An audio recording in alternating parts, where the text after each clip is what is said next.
சொல்லாடல் 2025 தலைப்பு ஈழமணி திருநாட்டிலே தமிழ் மக்கள் எதிர்நோக்கும் அன்றாட இடர்களுக்கு பெரிதும் காரணமாக இருப்பவர்கள் அரச ஊழியர்களை காட்டிலும் அரசியல்வாதிகளே என இந்து கல்லூரி கொழும்பு வாதிகளாக பங்கெடுக்கிறார்கள். அவர்கள் அல்ல, அரசியல்வாதிகள் அல்ல, அவர்களை காட்டிலும் அரச ஊழியர்களே இதற்கு பெரிதும் காரணமாக இருக்கிறார்கள் என பிரதிவாதிகளாக யாழ்ப்பாணம் இந்து கல்லூரி அணியினர். இப்போது வாதிகளினுடைய தலைவர் உரையை ஆரம்பிக்கிறார்.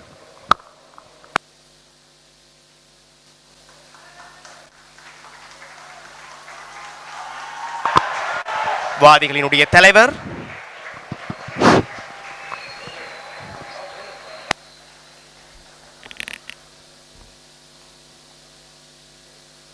காலம் பல கடந்து விட்டன, கலங்கள் பல காய்ந்து விட்டன, உதவ வேண்டிய கரங்களோ ஒதுங்கி நின்று கைகொட்டுகிறது, உறுதியாய் நின்ற எம் கால்களோ ஊன்றுகோல் வேண்டி நிற்கிறது.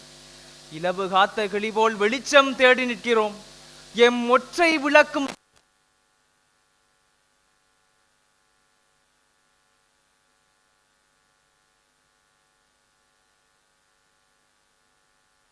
அன்றாட இடர்களுக்கு பெரிதும் காரணமாக இருப்பவர்கள் அரச ஊழியர்களை காட்டிலும் அரசியல்வாதிகளே என்பதால் ஈழத்திருநாட்டில் தமிழ் சமூகம் பிரதேச ரீதியாக பிரிந்து காணப்படுகின்ற ஒரு சமூகம். இங்கு வாழ்கின்ற ஒவ்வொரு பிரதேச மக்களுக்கும் ஒவ்வொரு விதமான அன்றாட இடர் காணப்படுகின்றது. வடக்கிலே கடற்றொழில் மீனவர்கள் எதிர்நோக்குகின்ற அன்றாட இடர்கள் வேறு, முன்னாள் போராளிகள் எதிர்நோக்குகின்ற அன்றாட இடர்கள் வேறு, இனப்படுகொலையால் காணாமலாக்கப்பட்டோரின் உறவுகள் எதிர்நோக்குகின்ற அன்றாட இடர்கள் வேறு. கிழக்கை எடுத்து பார்த்தால் சிங்கள ஆதிக்கவாதிகளினால் மேற்சேர்கதைகள் அபகரிக்கப்பட்டுக் கொண்டு இருக்கின்றன. மலையகத்திலே இன்னுமே 1000 ரூபாய் சம்பளம் நிர்ணயிக்கப்படவில்லை. கல்வி ரீதியான வளப்பங்கீடுகளானது அங்கு முறையாக வழங்கப்படவில்லை. கொழும்பு வாழ் தமிழ் மக்கள் அங்கு இருக்கக்கூடிய மத்திய தர குடும்பத்தினர் பொருளாதார சீர்குலைவுக்கு முகம் கொடுத்துக் கொண்டிருக்கின்றார்கள். அன்றாடம் விளையாட்டுக்கு முகம் கொடுத்துக் கொண்டு இருக்கின்றார்கள். இவர்களுடைய அன்றாட இடரானது இவ்வாறு காணப்படுகின்ற பட்சத்தில் அவர்களுடைய அன்றாட இடர்களுக்கு பெரிதும் காரணமாக இருப்பவர்கள் அரச ஊழியர்களை காட்டிலும் அரசியல்வாதிகளா இல்லையா என்றுதான் இன்றைய தலைப்பு. நாங்கள் ஒன்றும் இன்றைய பாதத்தின் மூலமாக அரச ஊழியர்களுக்கு புனிதர் பட்டம் வழங்கப் போவது இல்லை. அரச ஊழியர்களும் பிழை செய்கின்றார்கள், அரசியல்வாதிகளும் பிழை செய்கின்றார்கள். இந்த வாதம் என்பது ஒரு ஒப்புக்களவிலான ஒரு விவாதம். இன்றைய தலைப்பில் இருக்கக்கூடிய மிக மிக முக்கியமான பதம் பெரிதும் காணப்படுவது. இதனை தீர்மானிக்க போகின்ற காரணங்கள் 2. முதலாவது, அரச ஊழியர்கள் என்பவர்கள் அரச நிறுவனத்தின் கீழே ஊதியம் பெற்று முறையாக பணியாற்றுகின்ற ஊழியர்கள். அரசியல்வாதிகள் அரச ஊழியர்களை கட்டுப்படுத்துவதற்கும் கண்காணிப்பதற்குமான முற்றுமுழுதான அதிகாரம் படைத்தவர்கள். 2வது விடயம், இன்று நாங்கள் எதிர்கொள்கின்ற அன்றாட இடர்களுக்கு ஆணிவேராகவும் காரணகர்த்தாவாகவும் இருப்பவர்கள் அரசியல்வாதிகள். இன்று எங்களுடைய தலைப்பை 3 தளங்களில் ஆராய இருக்கின்றோம். முதலாவதாக தமிழர்களுக்கான சிறந்த பிரதிநிதித்துவம் இல்லை. 2வதாக மக்களால் எதிர்கொள்ளப்படுகின்ற அன்றாட இடங்களுக்கு காரணகர்த்தாவாக இருக்கும் அரசியல்வாதிகள். 3வதாக மக்களால் வழங்கப்பட்டுள்ள அதிகாரத்தினை துஷ்பிரயோகப்படுத்துகின்ற அரசியல்வாதிகள். முதலாவது தளத்தில் நாங்கள் தீர்வுக்கு பார்க்க வேண்டும். சிங்கப்பூர் இலங்கையை விட அரசியல் ரீதியாகவும் பொருளாதார ரீதியாகவும் பின்தங்கிய நிலையில் இருந்த நாடு. 1956ஆம் ஆண்டு சிங்கப்பூர் ஜனாதிபதி தன்னுடைய நாட்டினை சீர்படுத்துவதற்காக முதலில் எடுத்த நடவடிக்கை அந்நாட்டினுடைய நிதி உட்கட்டமைப்பு, சுகாதாரம், கல்வி போன்ற அமைச்சுக்களை மாற்றி அமைத்தார், கொள்கைகளை புதிதாக உருவாக்கினார். அப்படி என்றால் நாங்கள் விளங்கிக் கொள்வது என்ன? சிங்கப்பூர் இன்று முன்னிலையில் இருக்கக்கூடிய ஒரு நாடு. சிங்கப்பூரானது அரசியல் ரீதியான கட்டமைப்பில் முன்னேறி இருக்கின்றது என்றால் அதற்கு காரணம் அரசியல் கட்டமைப்பில் முக்கிய பங்காற்றுகின்ற அரசியல்வாதிகளை மாற்றி அமைத்திருக்கின்றார். இன்று வடக்கிலே இந்திய இலங்கை மீனவர்களுக்கான பிரச்சனையானது சென்று கொண்டிருக்கின்றது.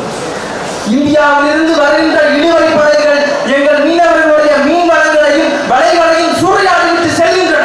இங்கு இருக்கக்கூடிய மீனவர்களுக்கு வாழ்வாதாரம் கேள்விக்குட்படுத்தப்பட்டிருக்கின்றது. இன்று நாங்கள் சுவையாக மீன்களை எல்லாம் பொறுத்து சாப்பிட்டுக் கொண்டு இருக்கின்றோம். ஆனால் மீனவர்களுக்கு அங்கு மீனில் வலையில் மீன் சிக்குமா என்பது கவலை அல்ல. நான் இந்திய ராணுவத்தில் நான் சிக்கிவிடுவேன் என்ற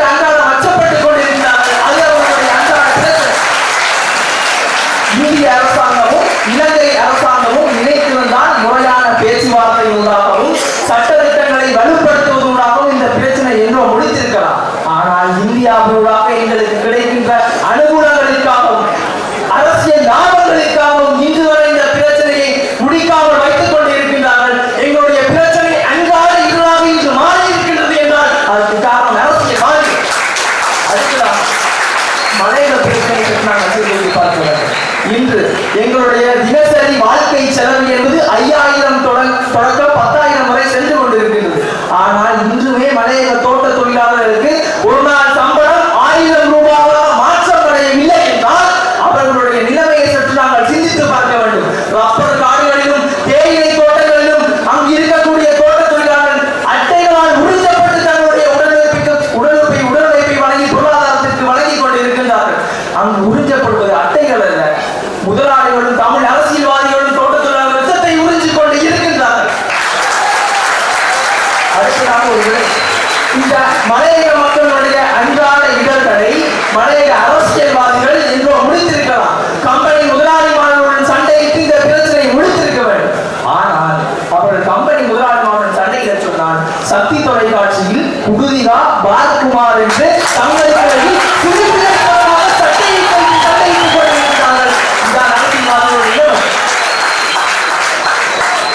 நேற்றைய தினம் ஒரு செய்தியாக வெளிவந்தது.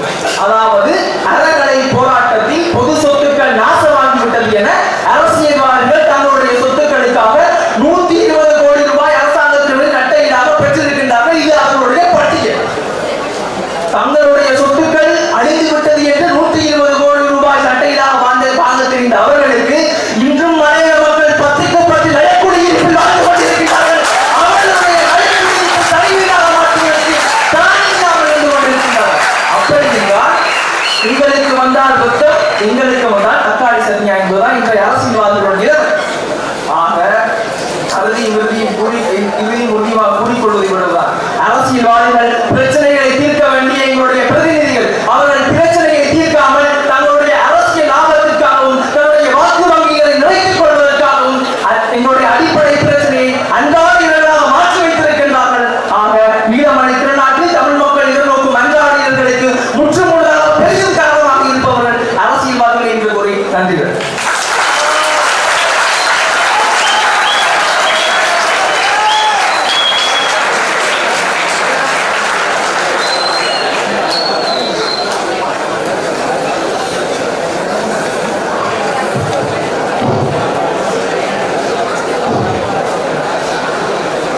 பிரதிவாதிகளினுடைய தலைவர் குணராசா அவர்களை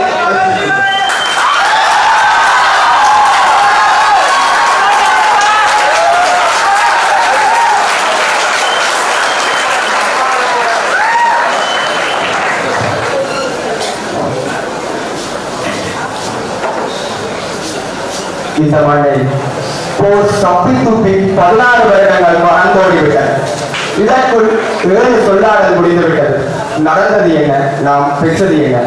சம்பந்தனையாவையும் மாவையாவையும் மேலே அனுப்பிவிட்டோம். பனோவையும் சுமந்திரனையும் வீட்டை அனுப்பிவிட்டோம். மாற்ற வேண்டிய தலைவர்கள் நினைத்தோம், ஒவ்வொன்றாக மாற்றிவிட்டோம். ஆனால் மாற வேண்டியது நாம் எப்போது மாறப்போகிறோம்? அவைக்கு என் வணக்கம். தமிழ் மக்கள் எதிர்நோக்கும் அன்றாட இடங்களுக்கு பெரிதும் காரணமாக இருப்பவர்கள் அரச ஊழியர்களை காட்டிலும் அரசியல்வாதிகளே இல்லை. அந்த வகையிலே எதிர்த்தரப்பு ஈழமலை திருநாடு மற்றும் தமிழ் மக்களுக்கு கொடுத்த வரையறைகளை நாங்கள் ஏற்றுக்கொள்கிறோம். தமிழ் மக்கள்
விட முக்கியமான விடயம். இன்று நான் அன்னைமார் பேசிக் கொண்டிருக்கும் பொழுது எங்களுடைய பேச்சுக்கு கை கட்டுவதற்கு கூட என் தங்கை வைசாலியால் முடியாமல் ஏதோ ஒரு மூலையில் அவரை ஒதுக்கி வைத்திருக்கிறார்கள். அந்த தவறை ஏற்படுத்தியது அரசியல்வாதிகளா, அரச ஊழியர்களா? இழப்பதற்கு முன்னரே இறந்துவிட்டார் என்ற இழப்பை தீர்மானிக்கும் வைத்தியாட்சியர்கள் அரசு உத்தியோகத்தர்களா, இல்லை என்றால் அரசியல்வாதிகளா? எமக்கான போரிலே கைகளையும் கால்களையும் இழந்த முன்னாள் போராளிகள், அரச வாழ்வாதாரங்கள் இல்லாமல் வறுமையை விட அந்த சமுத்தி உத்தியோகத்தர்கள் அரச ஊழியர்களா, இல்லை என்றால் அரசியல்வாதிகளா? பாடசாலைக்கு வகுப்பறை கட்ட வேண்டும் என்று பணம் வாங்கி தங்கள் வீட்டினுடைய குடியரணையை கட்டிய அதிபர்கள் அரச உத்தியோகத்தர்களா, இல்லை என்றால் அரசியல்வாதிகளா? அதனையும் தாண்டி ஓட்டு போடுகிறோம் என்று மழைக்காலங்களிலே வீட்டுக்குள்ளே குளம் கட்டிய நீதி அதிகார சபை அதிகாரிகள் அரச உத்தியோகத்தர்களா, இல்லை என்றால் அரசியல்வாதிகளா? சபையினரே, இந்த கேள்வி நாங்கள் வெறுமனே வேலைக்காக சொல்கிறதில்லை. இந்த அவையில் இருக்கிற ஒவ்வொருவரும் இதை நீங்கள் உணர்ந்திருப்பீர்கள். இது வெறுமனே நாங்கள் கூறுகிற 10 பிரச்சனை இல்லை. உங்கள் பலதரப்பட்ட இடங்களில் இருக்கின்ற பல்லாயிரக்கணக்கான பிரச்சனை.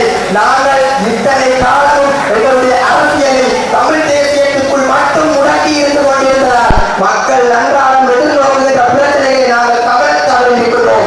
யாரோ ஒரு அரசியல்வாதியை காலங்காலமாக குற்றம் சாட்டி எங்களை நாங்களே பரிசீலிப்பதற்கும் எங்களை நாங்களே மாற்றிக் கொள்வதற்கும் அந்த மாற்றம் ஒரு எங்களிடமிருந்து வர வேண்டும் என்ற நிலையை ஏற்படுத்துவதற்கும் தவறி இருக்கின்றோம். இந்த அவை அந்த மாற்றத்தை ஏற்படுத்தும் என்பதற்காக எனது அப்பா அம்மா இல்லை சகோதரர்கள் எல்லாம் வேலை செய்து கொண்டிருந்தாலும் அவர்கள் எல்லாம் அரச உத்தியோகத்தர்களாக இருந்தாலும் எனது எதிர்கால கனவு கூட அரச உத்தியோகத்தராக பெற வேண்டும் என்றிருந்தாலும் அதனை நேர்மையாக இந்த சமூகத்திற்கு அந்த அரச உத்தியோகத்தர் கொடுக்க வேண்டும் என்பதற்காக இந்த தொழிலாளர்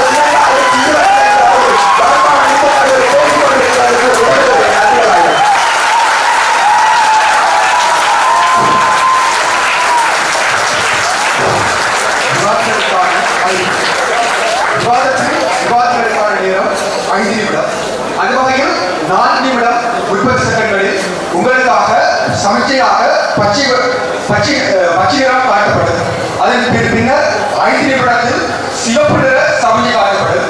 5 நிமிடம் 30 நிமிடங்களின் பின்னர் தொடர்ச்சியாக சிவப்பு நிற சமச்சை காட்டப்பட்டது. அந்த வகையில் கொழும்பு கல்லூரியில் 2ஆம் விவாதியான சிவரண்ணம் தனஜவர்களை அழைத்துள்ளது.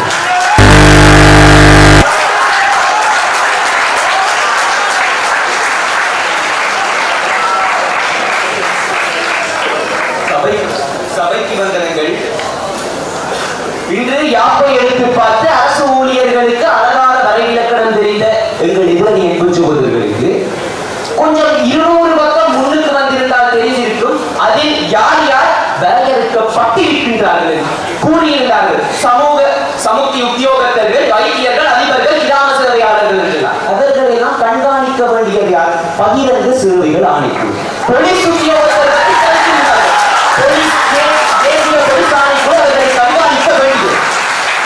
யாப்பில் அத்தியாயம் 22 உறுப்புரை 170 குறிப்பிடப்பட்டிருக்கிறது. இந்த 41 ஆவணா பிரிவில் வரும் பொருள்போதலின் படி சுயாதீன துறைகளின் உறுப்பினர்களும் தவிசாளர்களும் அரசு ஊழியர்கள் இல்லை. ஆனால் அவர்கள் பொறுப்பு கூற வேண்டியது யார்? பாராளுமன்ற உறுப்பினர்கள்.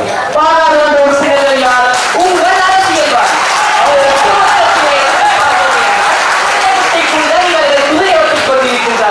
மீண்டும் மீண்டும் ஒரே விடயத்திற்குத்தான் வந்து கொண்டிருக்கின்றது. உங்கள் அரசியல்வாதிகள் தான் அடிப்படை பிரச்சனை. அதனை புரிந்து கொள்ளுங்கள். அடுத்ததாக எங்கள் பிரவாதத்தை எடுத்து பார்த்தீர்கள் என்றால் இது சிறந்த பிரதிநிதித்துவம் இன்மை மாத்திரம் எங்களுக்கு பிரச்சனை இல்லையா? எங்களுக்கு அன்றாடம் பிரச்சனைக்கு காரணமாக அமைந்து கொண்டிருப்பது இந்த அரசியல்வாதிகள். 1956 தனி சிங்கள சட்டத்தில் ஆரம்பமாகி தெற்கை குளிர் மூட்ட வடக்கை வனங்களால் எரிக்க வேண்டும் என்று ஜெயா பகிரங்கமாக தரவலாகி 30 ஆண்டு காலமாக நாங்கள் போராடி எங்கள் அன்று தொடங்கிய ஒடுக்குமுறைகளை இன்று நாங்கள் இனப்பிரச்சனையாக எங்கள் நெஞ்சிலே சுமந்து கொண்டிருக்கின்றோம்.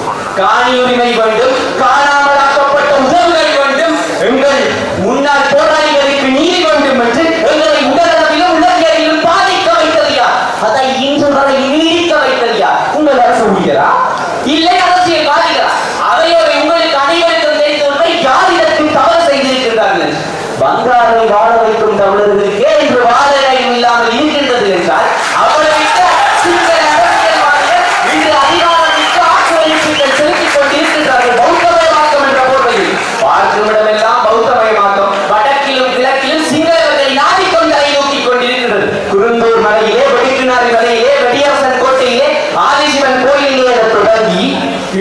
தண்ணி உரிப்பு, தென்னை மரபடி, திரியை, வெறிகள் போன்ற விவசாய காணிகளை ஆக்கிரமித்துக் கொண்டிருக்கின்றார்கள் இந்த சிங்கள பேரினவாதிகள்.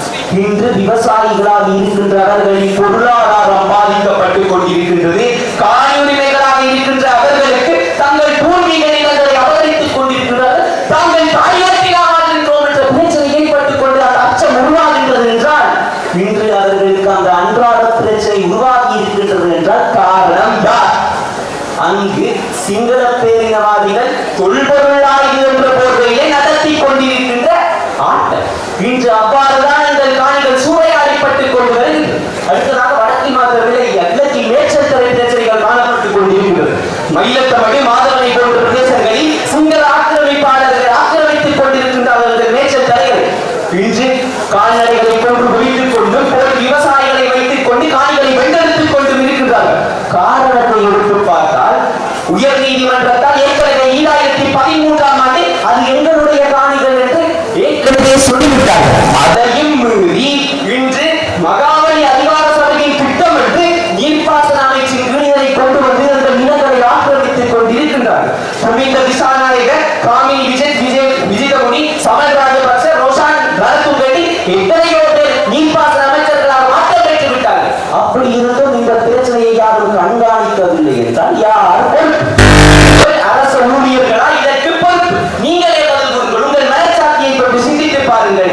கூறுகிறார் பாருங்கள், முன்னாள் கிழக்கு பல்கலைக்கழக துணைவேந்தர் பேராசிரியர் ஜெயசிங்கம் அவர்கள் இந்த உரிமைக்கான பிரச்சனையை இன்று நீங்கள் வெறுமனை தலை பிரச்சனை என்று நினைத்துக் கொண்டிருப்பீர்கள். இது எங்களுக்கான உரிமை பிரச்சனை. நாட்டில் சமத்துவம் இருக்கக்கூடாது என்பதற்காக சிங்கள பேரினவாதிகளும் அரசியல்வாதிகளும் செய்து கொண்டிருக்கின்ற திட்டமாக காணப்பட்டுக் கொண்டிருக்கின்றது. அவரே கூறிவிட்டார், இன்று இந்த பிரச்சனைக்கான அடிப்படை காரணமாக இருப்பது இவர்கள். அவ்வாறு இருக்க எந்த வகையில் அரசியல் ஊழியர்களுக்கு காரணமாக இருப்பார்கள் என்று தயவு செய்து நிறுவுங்கள். அடுத்தபடியாக இன்று அரசியல்வாதிகள் பிரச்சனையை மட்டும் உருவாக்கவில்லை. இன்று சரியாக வேலை செய்து கொண்டிருக்கிற எத்தனையோ ஊழியர்களுக்கு அழுத்தங்களை தெரிவித்துக் கொண்டு இருக்கின்றார். இன்று அரசியல் அமைப்பின்படி நீதித்துறை ஒரு சுயாதீனமாக செயற்பட வேண்டிய துறை.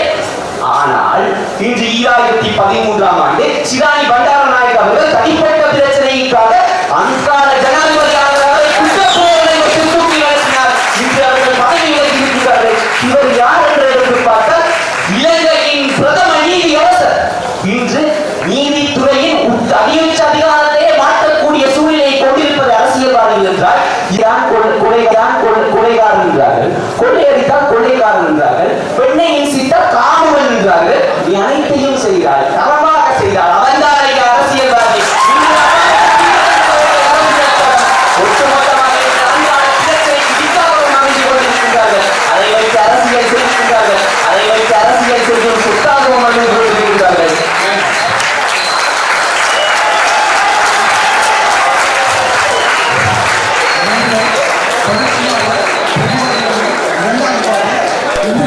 பார்த்தினர்களை அழைக்கின்றோம்.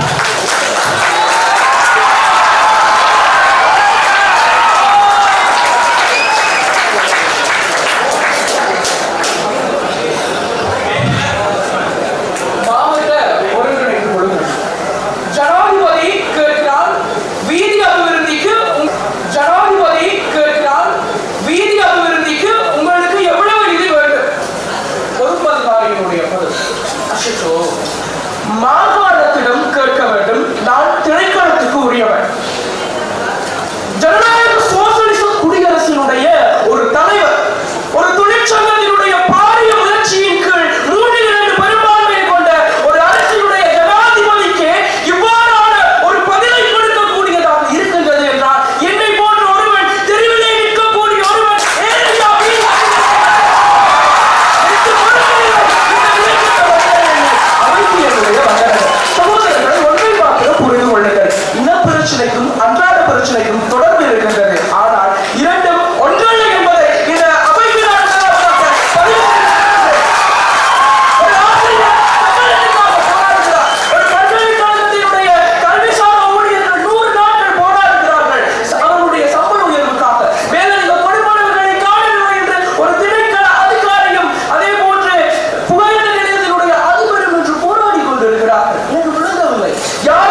என்றால் என்ன எங்களுக்கு தெரியவில்லை. ஒரு 6 நாட்களுக்கு கிட்ட விடுதிகளுக்கே போகவில்லை. தனியார் வைத்தியசாலையில் மூழ்கி கிடக்கக்கூடிய நரம்பியல் நிபுணரை பற்றி நாங்கள் பேசுகிறோம். உங்களுக்கு லலித ஜெயதிஷ்தான் வந்து நிற்க வேண்டுமா அல்லது கரடி அபயசூரியதான் வந்து நிற்க என்ன பிரச்சனை என்று கேட்க வேண்டுமா? இதற்கு யாரையா பொறுப்பு? உன்னுடைய வேலையை செய், அதன் பிறகு மிச்சவற்றை பார்ப்போம் என்றால் கிடையவே கிடையாது. சமத்தி பயனாளிகள் தோற்று போன திட்டம். சமத்தி பயனாளிலிருந்து இன்று அஸ்வஸ்ம வரை மாறிவிட்டோம். மன்னாரிலே பொன்னம்மா என்று ஒருவர் யுத்தத்தினால் பாதிக்கப்பட்டவர். யுத்தத்திலே தன்னுடைய மகனை இழந்தாலும் அந்த யுத்த வலிமை மறக்க வேண்டும் என்று ஒவ்வொரு நாளும் நிவாரணம் கிடைக்கும், சமூக முத்திரை எனக்கு கிடைக்கும் என்று அலைந்து திரிந்த ஒருவர் இன்று எங்களோட இல்லை. ஆனால் முத்திரையும் கிடைக்கவில்லை. நீங்கள் காலாவதாக்கப்பட்டவரை பற்றி யுத்த அடுக்களை பற்றி பேசுகிறீர்கள். நாளை அவருடைய மகன் மறுக்கின்ற பொழுது அந்த தாய் இருக்க வேண்டும் என்று சொன்னால் அதற்கான நிவாரணங்களை கொடுக்க தவறிவிட்டு இன பிரச்சனை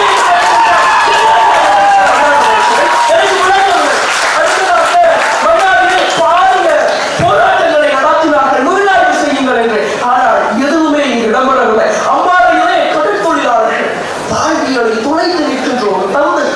தன்னுடைய அடுத்தவரை சாப்பாட்டுக்காக மகன் இயங்கிக் கொண்டு நிற்கிறார். ஆனால் வலைகளையும் சரி பொருளாதார உத்திகளையும் ஒரு சமூகத்திற்கு உத்தியோகத்தை கொள்ளையடித்து விட்டு சென்றார். அம்பாறையிலே இடம்பெற்ற போராட்டம் என்னதான் நடந்து கொண்டிருக்கின்றது எங்களுக்கு தெரியவில்லை. தனிச்சிங்கள சட்டம், இந்த தனிச்சிங்கள சட்டத்தினை என்கின்ற ஒரு அரசு சிவனாளர்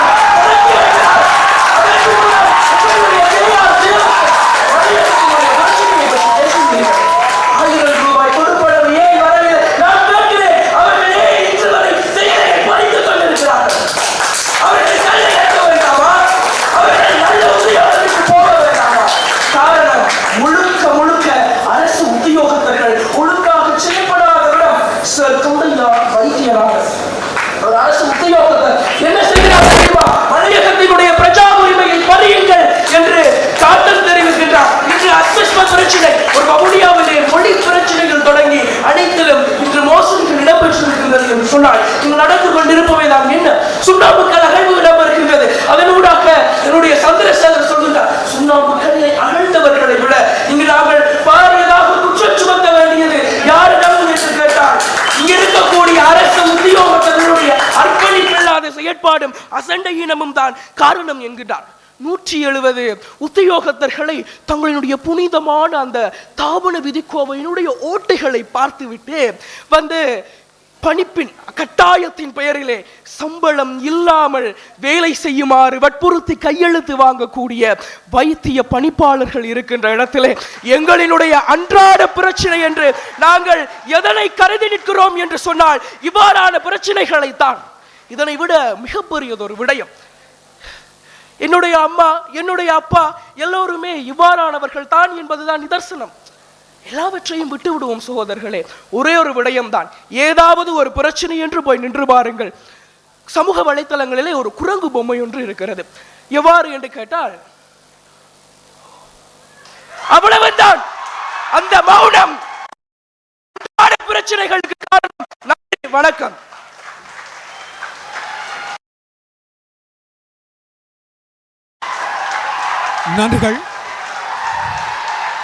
நன்றிகள். தொடர்ச்சியாக வாதி அணியினுடைய 3ஆம் விவாதி பாலச்சந்திரன் கபிஷ்கர் தேவா அவர்களை அழைத்திருக்கின்றோம்.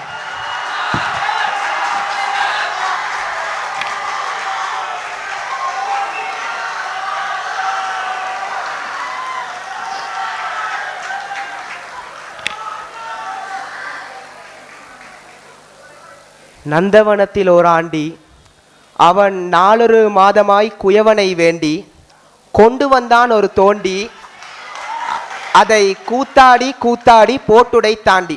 இன்னும் எத்தனை தோண்டிகளை போட்டுடைத்தாலும் இவர்கள் திருந்த மாட்டார்கள். முதலாவதாக ஒரு விடயம் நானும் பார்க்கிறேன். வந்ததிலிருந்து இவர்களுக்கும் அரசியல்வாதிகளுக்கும் என்ன தொடர்போ தெரியவில்லை. கரை வேட்டிகளுக்கு கொடி பிடித்துக் கொண்டே இருக்கிறார்கள் வந்ததிலிருந்து.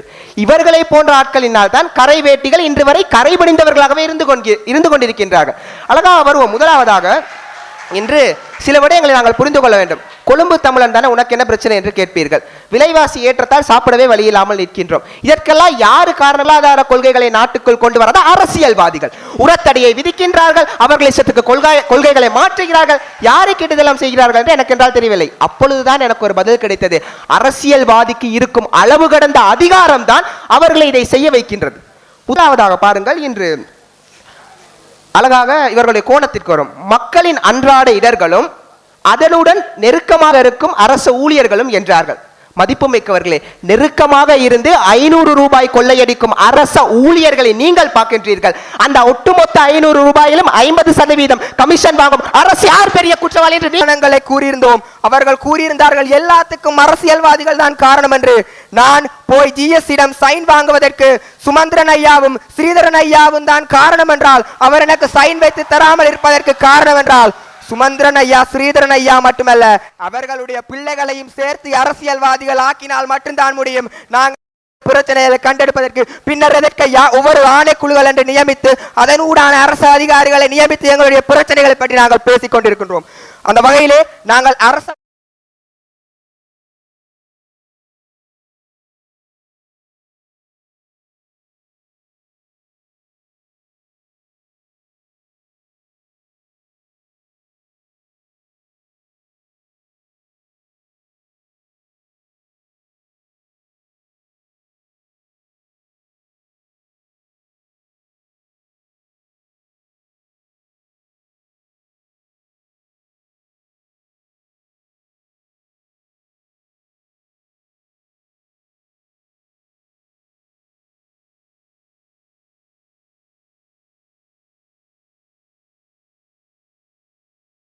வாசலில் உறுதிப்படுத்துவதை மட்டும்தான் அவர்கள் செய்து கொண்டிருக்கிறார்கள். ஒரு அவசரத்திற்கு வருகின்றவனுக்கு அந்த விளக்கத்தை ஏதும் கொடுக்காமல் அவர்களை அங்கே புறந்தள்ளுகின்ற செயற்பாட்டை தான் அவர்கள் இங்கே அவையோர்கள்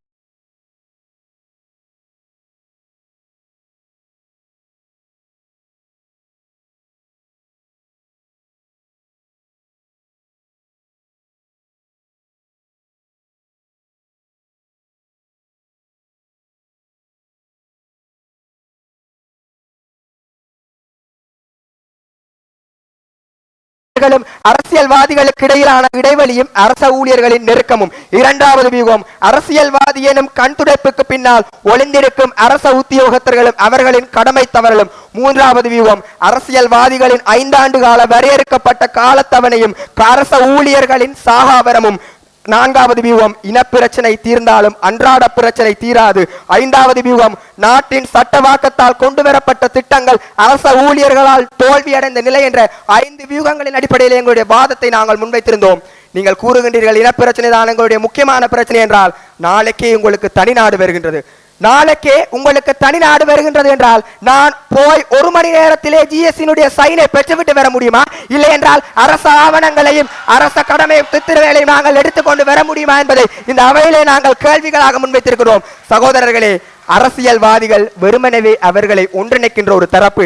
இன்று இங்கே காணி ஒன்று வர வேண்டும் என்றால் அதற்கு அத்தனை அரச அதிகாரிகளினுடைய கையொப்பம் இல்லாமல் அந்த காணிகள் இங்கே வர முடியாது. நீங்கள் ஊழல்களை பற்றி பேசியிருந்தீர்கள், அரசியல்வாதிகள் ஊழலை என்று.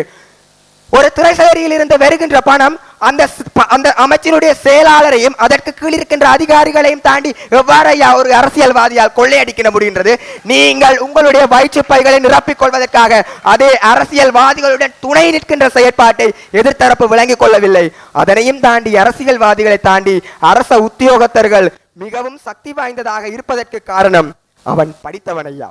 அவனுக்கு தான் அந்த தாபன விதி கோவைகளிலும் சரி அந்த கட்டமைப்பிலும் சரி என்னென்ன ஓட்டைகள் இருக்கின்றது, எதனூடாக சென்றால் தப்பிக்கலாம் என்று அரசியல்வாதிகள் பாவம் அது தெரியாதவர்கள் இவர்கள் தான் அதற்கு போதிப்பதற்கு காரணமாக இருக்கிறார்கள் ஐயா.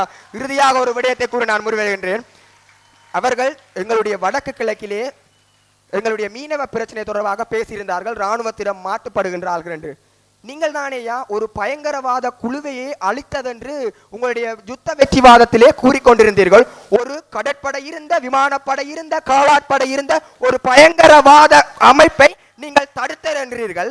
ஒரு எங்களுடைய கடல் பரப்பிலே இருக்கின்ற எங்களுடைய கடல் பரப்புக்கு சொந்தமாக இருப்பதில் ஒரு இராணுவம் பெறுகின்ற பொழுது உங்களால் மட்டுமே தடுக்க முடியாமல் இருக்கின்றது. அந்த பாதுகாப்பு செயலாளருக்கு அங்கே முடிவெடுக்க போகாமல் இருக்கின்றது.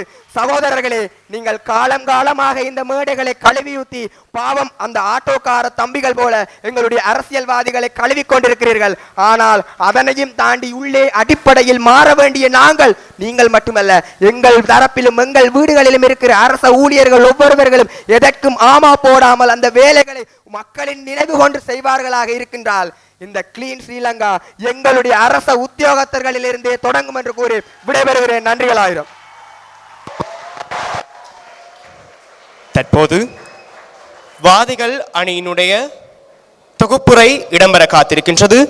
தொகுப்புரையினை வழங்க நாங்கள் அழைத்து நிற்பது வாதிகளினுடைய தலைமை வாதி பாலசுப்ரமணியம் ஹிருக்ஷன்.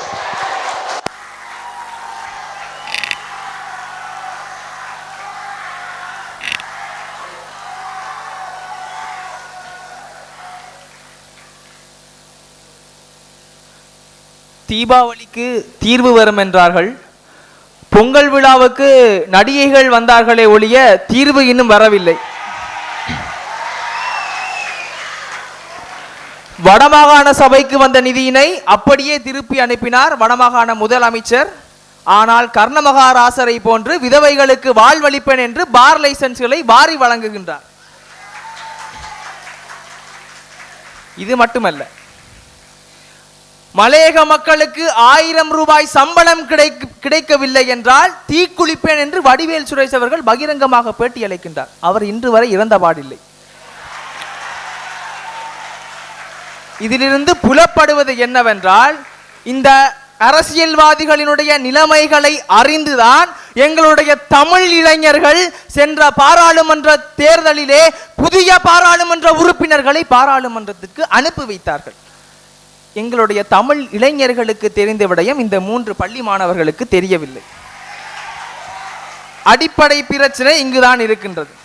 அழகாக கூறினார் பாருங்கள், இனப்பிரச்சனை தான் எங்களுடைய அன்றாட இடர் என்றால் தமிழ் தேசிய கூட்டமைப்பு வெற்றி பெற்றிருக்க வேண்டும் என்று நான் முதல் கூறியவாறு இன்றைய அரசியல்வாதிகளுடைய நிலைமை அறிந்து இன்று தமிழ் தேசிய கூட்டமைப்பானது வெற்றி பெறவில்லை. இது அடுத்த அழகாக கூறுகின்றார் பாருங்கள்.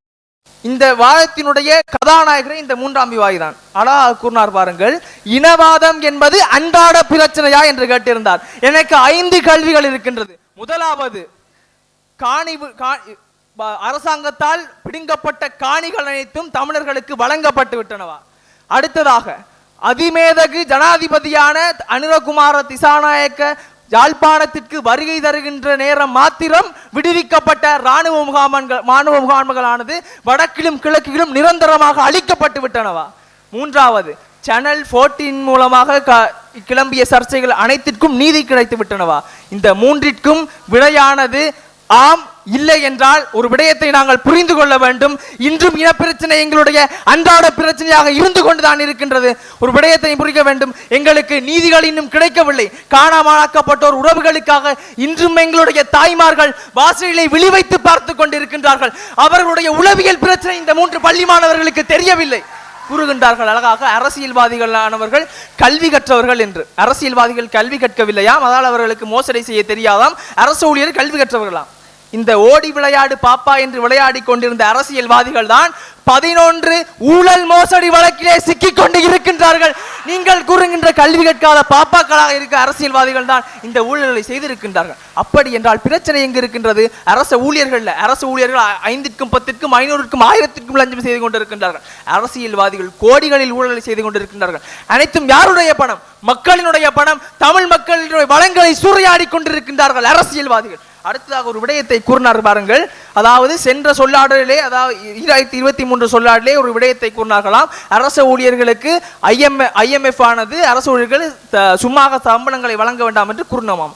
அதே சொல்லாடல் தான் ஒழுங்காக அவர்கள் செவிமடுத்திருந்தார் ஒரு விடயம் விளங்கி இருக்கும். CIA BOC என்ற ஒரு விடயம் இருக்கின்றது. லஞ்சம் மற்றும் ஊழல் தொடர்பான சார்த்திதழ்களை தொடர்பான திணைக்களமானது இடம்பெற வேண்டும் என்று கூறினார். காரணம் என்ன? அரசியல்வாதிகளுடைய வெளிப்படையான நிதி கட்டமைப்பானது அவர்கள் இல்லை. வெளிப்படையாக அவர்கள் நிதிகளை சேர்க்கவில்லை. அதனால் ஊழல் மற்றும் லஞ்சம் தொடர்பான சார்த்தல் தொடர்பான திணைக்களங்களை உருவாக்க வேண்டும் என்று IMF ஆனது பரிந்துரை செய்திருந்தது. அடுத்ததாக கிழக்கு மாகாணத்தில் இருக்கும் மேய்ச்சல் தடை பிரச்சனைக்கு சுமந்திரன் போராடினாராம். அண்மையில் தான் அனுர திசாநாயக்க முன்னிலையில் கஜேந்திர குமார் 20 வருடங்கள் கழித்து 20 பரிந்துரைகளை புதிதாக முன்வைத்திருந்தார்.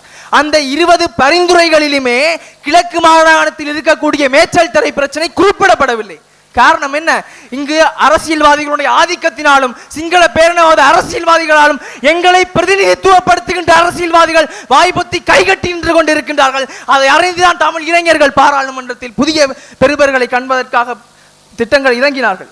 ஆக இவ்வளவு பிரச்சனைகளும் இருக்கின்றது. எங்களுடைய தரப்பு வாதத்திற்கு வருவோமையானால் எங்களுடைய வாதம் இவ்வளவுதான்.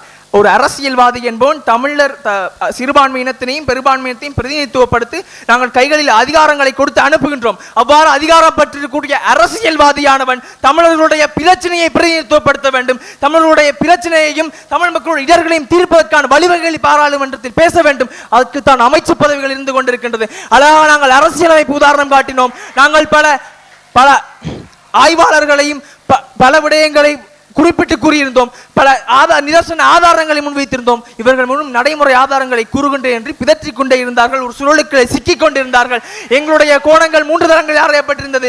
சிறந்த பிரதிநிதித்துவம் இல்லாமை அது நாங்கள் அழகாக விளக்கப்படுத்தியிருந்தோம். பிரச்சனை எவ்வாறு பிரதிநிதித்துவப்படுத்தாமல் அரசியல் லாபங்களுக்காக அரசியல் செயல்பட்டுக் கொண்டிருக்கின்றார்கள் என்று 2வது தளத்தினை நாங்கள் முன்வைத்திருந்தோம். பிரச்சனைகளை உருவாக்குவதே அரசியல்வாதி தான். சிங்கள பேரினவாதர்கள் எங்களுடைய அன்றாட பிரச்சனைக்கு எவ்வாறு காரணமாக இருப்பதால் என்ற ஆதாரங்களை சமர்ப்பித்திருந்தோம். 3வது விடயத்தை நாங்கள் கூறியிருந்தோம். பாருங்கள் எவ்வாறு மக்களுடைய அதிகாரங்களை துஷ்பிரயோகப்படுத்துகின்றார்கள் என்று. நேர்மையாக இருக்கக்கூடிய நீதிவான்களையும் அரச ஊழியர்களையும் கூட கட்டுப்படுத்துகின்ற அதிகாரம் தங்களுடைய அதிகார துஷ்பிரயோகத்தினூடாக சீரடியை செய்து கொண்டு இருக்கின்றார்கள். இதுதான் இன்றைய அரசியல்வாதிகளின் நிலைமை. எங்களுக்கு 13 வேண்டாம், சமஸ்ரீயும் வேண்டாம், தனி நாடும் வேண்டாம், 1000 ரூபாய் சம்பளமும் வேண்டாம். எங்களுக்கு 1 ரூபாய் சோறு போடுங்கள் ஐயா. எங்களுடைய பொருளாதாரத்தை நிமிர்த்தி காட்டுங்கள். அது மாத்திரம் போதும். இன்று கையில் அதிகாரத்தை வைத்துக் கொண்டு எங்களுடைய பேச்சில் அதிகாரமாக இருந்து கொண்டு இருக்கின்றார்கள். அது எங்களுக்கு வேண்டாம். அனைவரும் புரிந்து கொள்ளுங்கள். கல்வியை கையில் எடுங்கள். தயங்கி நிற்க வேண்டாம். என்ன செய்ய வேண்டும் என்று பயங்க நில்லுங்கள் என்று கூறி வாய்ப்புக்கு நன்றிகள்.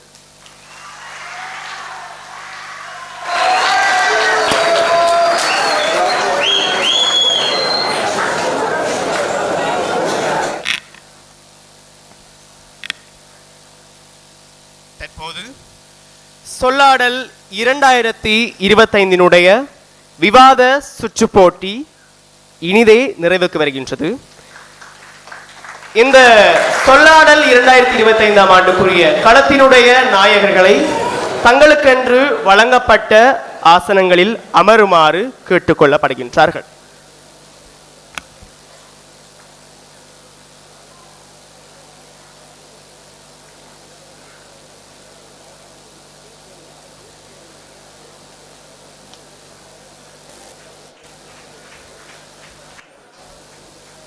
சொல்லாடல் 2025 சொல்லாடல் என்ற பொழுதெல்லாம் இது வெறுமெனவே சொற்களால் ஒரு மாலை. தமிழ் சமூகத்துக்கு ஏதோ ஒரு காரணிகளை, ஏதோ ஒரு புரட்சிகரமான விடயங்களை நோக்குவிக்கின்ற ஒரு களம். அந்த வகையிலே இந்துவின் ஆதர்சம் என்ற பெயரில் ஒவ்வொரு வருடமும் சொல்லாடலை நிர்வகிக்கின்ற பாடசாலைகள் தலைநகர தமிழர்களாக இருக்கட்டும், தமிழின் நகரமாக இருக்கட்டும், யாவற்றிலும் இருந்து ஒரு வாழ்நாள் சாதனையாளர்களை கௌரவிக்கும் முறமாக இந்த நிகழ்வு இடம்பெறுகின்றது. அந்த வகையிலே இன்றைய இந்த சொல்லாடல் களத்தினுடைய வாழ்நாள் சாதனையாளருடைய ஒரு காணொளி மின்னிகரில் இடம்பெற காத்திருக்கின்றது.